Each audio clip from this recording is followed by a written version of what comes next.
un fazzoletto di terra che si spinge ardito ai confini del mare di fuori.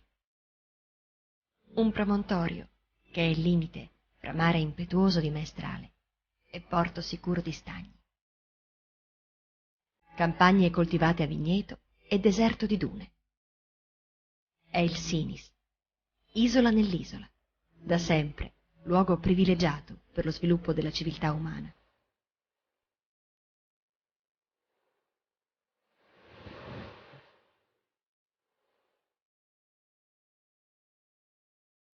Nei millenni, popolazioni diverse fra loro per provenienza, cultura, organizzazione sociale e credenze religiose si sono stabilite in questa piccola regione della Sardegna occidentale, attratte dalle risorse economiche che potevano trarre dai commerci via mare, dalle fertili campagne e dalle lagune costiere. Ancora oggi, gli stagni che circondano l'abitato di Cabras sono fonte di ricchezza per le genti che vi risiedono. Con i suoi 20 chilometri quadrati di estensione, che lo rendono uno dei più grandi in Europa, lo stagno di Cabras, o Paui nel dialetto locale, può essere ammirato in tutta la sua vastità dalla torre spagnola detta del Porto o di Mare Bontis, testimone delle antiche scorribande dei pirati saraceni che per secoli resero malsicura e difficile la vita dei cabraresi. Percorrendo una delle stradine sterrate che conducono allo specchio d'acqua, spingiamo l'occhio oltre il folto dei Canneti per scoprire una fauna straordinaria.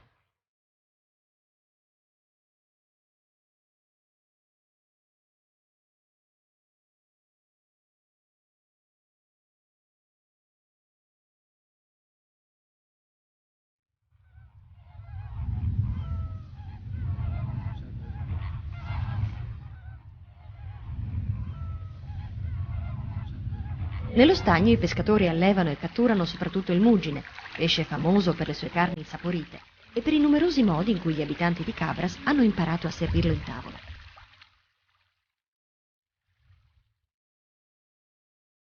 Le antiche peschiere ornano ancora alcuni tratti della laguna con canali e costruzioni, la cui cura si tramanda di padre in figlio.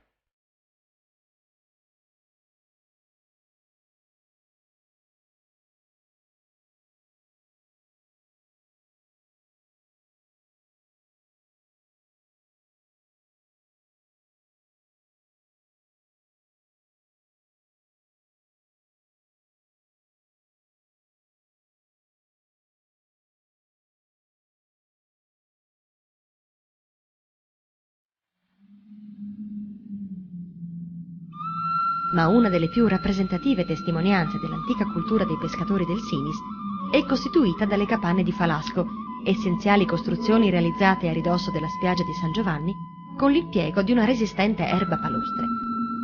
Robusti telai in legno conferiscono alle poche capanne rimaste notevole stabilità. Si rimane stupiti e ammirati davanti alle pittoresche facciate di queste case semplici, eppure così ricche di minuti e deliziosi particolari architettonici. Risalendo la collina del Capo San Marco, raggiungiamo in breve tempo le rovine dell'antica città di Tarros, uno dei luoghi di maggior fascino e suggestione della zona. Un frammento del remoto passato, cristallizzato in opere e in vestigia, che biancheggiano orgogliose sotto il sole, incastonate in una cornice paesaggistica eccezionale. La città fu fondata su un preesistente insediamento nuragico nell'VIII secolo a.C. dai Fenici, che individuarono in questa zona il luogo ideale per uno scalo commerciale. E non si sbagliarono. Tarros conobbe un notevole sviluppo e fra il VI e il V secolo a.C. divenne uno dei porti più importanti del Mediterraneo occidentale. Nel 238 a.C. la città passò sotto il dominio romano, che non arrestò in nessun modo il suo sviluppo, rendendola anzi tra il II e il III secolo d.C. una fiorente colonia.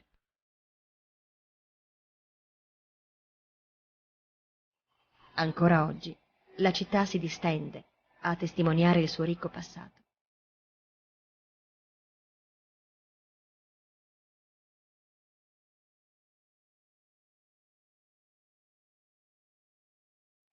Il grande numero di edifici di culto, sia punici che romani, di cui Tarros conserva le vestigia, sembrano dimostrare come la religiosità, il suo esercizio e il suo manifestarsi caratterizzino da sempre questa terra più di qualunque altro elemento. Il profondo senso del divino, che da millenni ispira gli abitanti del Sinis, si concretizza infatti, materialmente e visivamente, in edifici religiosi anche molto diversi fra loro.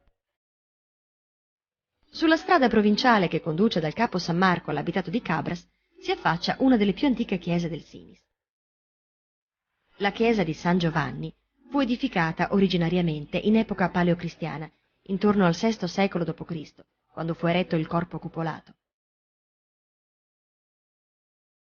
Solo successivamente, presumibilmente a cavallo fra i secoli IX e XI, il tempio fu dotato delle forme attuali, con 3 navate dalle robuste volte a botte, realizzate utilizzando la pietra arenaria locale, il cui straordinario color ocra conferisce all'edificio un fascino solare.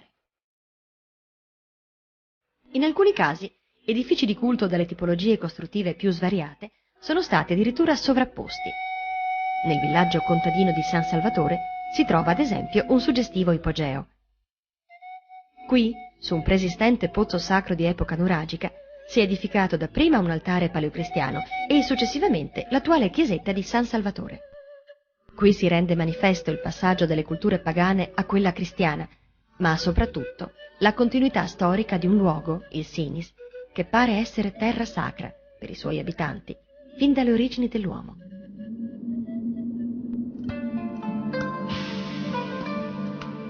Con queste premesse non appare casuale che proprio qui, la prima domenica di settembre di ogni anno, si svolga una delle feste religiose più importanti e suggestive della Sardegna, quella appunto di San Salvatore. Durante la festa, una corsa appassionante ricorda un episodio avvenuto, secondo la tradizione, nel lontano 1506, quando un gruppo di giovani di Cabras, durante un attacco dei pirati venuti a fare razzie sulla costa, riuscì a porre in salvo la statua di Santus Rabadori, trasportandola di corsa dal villaggio al paese situato nell'entroterra. Sulla veridicità storica dell'evento non tutti concordano, ma ciò che vi è di storicamente incontestabile è che in quegli anni, fra il XVI e il XVII secolo, le coste della Sardegna erano continuamente fatte oggetto di incursioni navali saracene, contrastate in parte dalla vigile presenza delle torri che gli spagnoli edificarono lungo l'intero perimetro costiero. Molte di queste sorvegliavano sul mare del Sinis. Sulla collina di Capo San Marco, alta sulla città di Tarros, la torre di San Giovanni fu fatta edificare ad esempio dal sovrano spagnolo Filippo II fra il 1500 e il 1600, nell'ambito di un progetto globale di fortificazione e difesa della costa.